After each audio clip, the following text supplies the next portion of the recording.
Hair color, hair type, and ear shape are three linked loci all on the same chromosome, each with two alleles.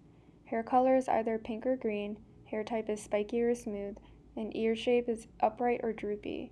The dominant alleles are green hair, spiky hair, and upright ears. The pig shown here is heterozygous at all three loci.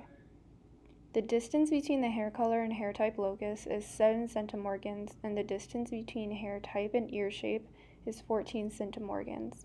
The confidence coefficient is 0.9.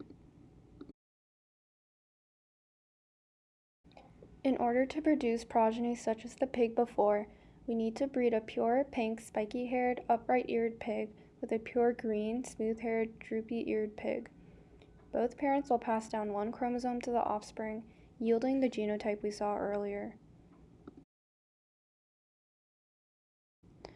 Looking back at the map, we can use it to calculate the probabilities of all 8 gamete types a heterozygous individual can create. In order to do so, we need to categorize them by the crossover events that would need to occur to produce them.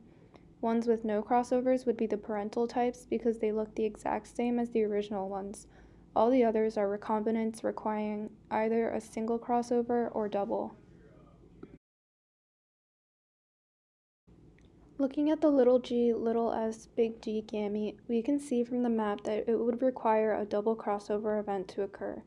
The probability of a double crossover event occurring is the recombination frequency of region 1 times the recombination frequency of region 2 times the coefficient of confidence.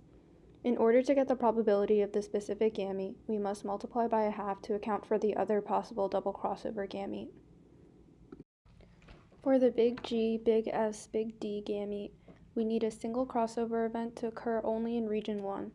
The probability of a single crossover event in region 1 is the recombination frequency of region 1 minus the probability of a double crossover. Then we multiply by a half to once again account for the other possible gamete from a single crossover in region 1.